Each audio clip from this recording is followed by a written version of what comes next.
जय माता दी। राधे राधे। आइए सुनते हैं गुप्त नवरात्रि की प्रथम महाविद्या माँ काली की कथा, पूजा विधि एवं महत्व। गुप्त नवरात्रि में माँ दुर्गा और उनकी 10 महाविद्याओं की विशेष पूजा की जाती है। गुप्त नवरात्रि को विशेष रूप से गुप्त साधनाओं के लिए जाना जाता है। गुप्त नवरात्रि के पहले दिन माँ काली की पूजा करने का नियम है। आइए सुनते हैं गुप्त नवरात्रि में माँ काली की पूजा का महत्व। 10 महाविद्याओं में माँ काली प्रथम रूप में है। माँ काली जी का स्वरूप अत्यंत विकराल, अभयंकारी और मंगलकारी है। माँ काली का ये स्वरूप असुरों का नाश करने वाला है।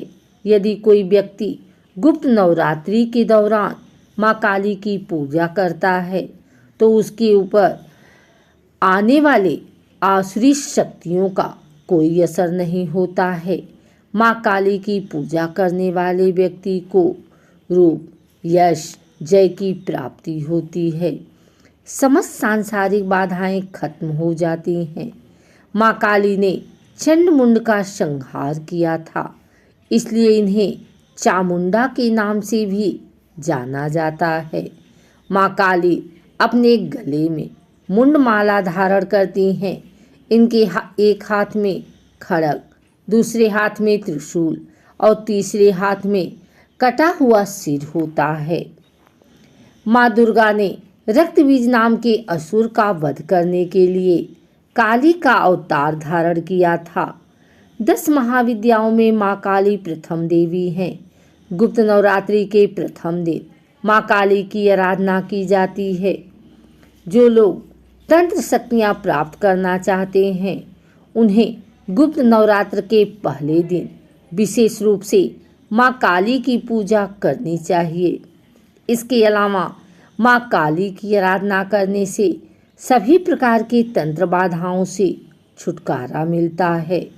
जो लोग अपने शत्रुओं से बहुत परेशान रहते हैं उन्हें गुप्त नवरात्रि में माँ काली की आराधना करनी चाहिए।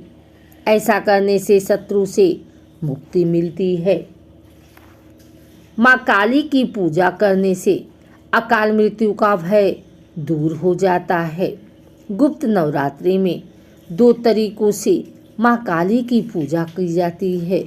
जो लोग तांत्रिक विद्या हासिल करना चाहते हैं वह लोग इस दिन माँ काली की तंत्र विद्या द्वारा उपासना करते हैं।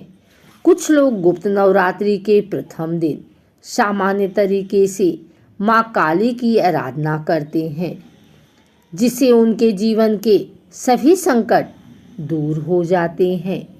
माँ काली का पूजन विधि। गुप्त नवरात्रि के पहले दिन सुबह ब्रह्म मुहूर्त सुबह 4 बजे उठकर स्नान करने के पश्चात स्वच्छ वस्त्र धारण करें। अब एक साफ चौकी पर गंगा जल छिड़क कर उसे शुद्ध कर लें। अब इस चौकी पर साफ कपड़ा बिछाकर घट स्थापना करें। घट स्थापना करने के लिए मिट्टी, तांबे या स्टील के पात्र में जल भरकर चौकी पर रखें। अब इसके ऊपर एक नारियल को मौली और चुन्नी से लपेटकर कलश के ऊपर स्थापित करें। अब चौकी पर माँ काली की प्रतिमा या मूर्ति की स्थापना करें। माँ काली की तस्वीर को रोली का टीका लगाएं। तिलक करने के पश्चात माँ काली को लाल पुष्पों की माला, पुष्प, फल, मिठाई, नैवेद्य आदि चढ़ाएं और पूरी विधि विधान और श्रद्धा के साथ माँ काली की पूजा करें। अब माँ काली के समक्ष सरसों के तेल या घी का दीपक प्रज्वलित करें और श्रद्धापूर्वक माँ काली के मंत्रों का जाप करें। देवी कवच, अंगला स्तोत्र का पाठ करें। सबसे अंत में श्री सूक्तम का पाठ करना चाहिए। जिस आसन पर आप बैठते हैं उसका रंग लाल होना चाहिए। अब माँ काली की कथा सुने या पढ़ें। इस दिन दुर्गा सप्तशती का पाठ करना भी बहुत उत्तम होता है। माँ काली की कथा सुनने के पश्चात कपूर से आरती करें। प्रसाद के रूप में मिठाई का भोग लगाएं। यदि आपके पास मिठाई नहीं है तो आप माँ काली को बतासे का प्रसाद भी चढ़ा सकते हैं। अब सभी लोगों में प्रसाद बांटने और फिर स्वयं भी प्रसाद ग्रहण करें। अब माँ काली से पूजा में हुई किसी भी प्रकार की गलती के लिए हाथ जोड़कर क्षमा मांगे।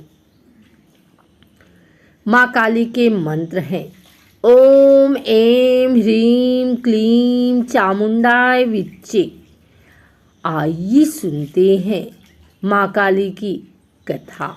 पौराणिक कथा के अनुसार एक बार दारुक नामक राक्षस ने ब्रह्मा जी की प्रसन्न करके उनसे वरदान प्राप्त कर देवताओं और ब्राह्मणों को प्रताड़ित करना शुरू कर दिया और स्वर्गलोक पर कब्जा कर लिया।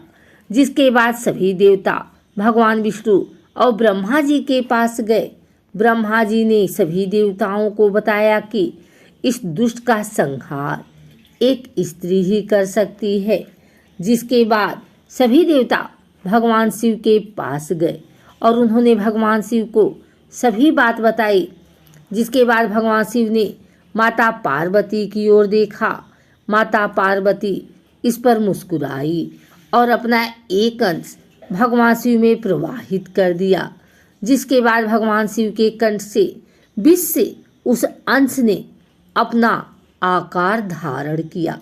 जिसके बाद भगवान शिव ने अपना तीसरा नेत्र खोल दिया। उनके इस नेत्र से विकराल रूप वाली माँ काली उत्पन्न हुई। माँ काली के ललाट में तीसरा नेत्र और चंद्र रेखा थी। माँ काली के भयंकर व विशाल रूपों को देखकर देवता व सिद्ध लोग भागने लगे। जिसके बाद माँ काली का दारुक और उसकी सेना के साथ भयंकर युद्ध हुआ। माँ काली ने सभी का वध कर दिया, लेकिन माँ काली का क्रोध शांत नहीं हुआ और माँ काली के इस क्रोध से संसार भी जलने लगा। जिसके बाद भगवान शिव ने एक बालक रूप धारण किया। शमशान में लेटकर रोने लगे। जिसके बाद माँ काली उन्हें देखकर मोहित हो गई।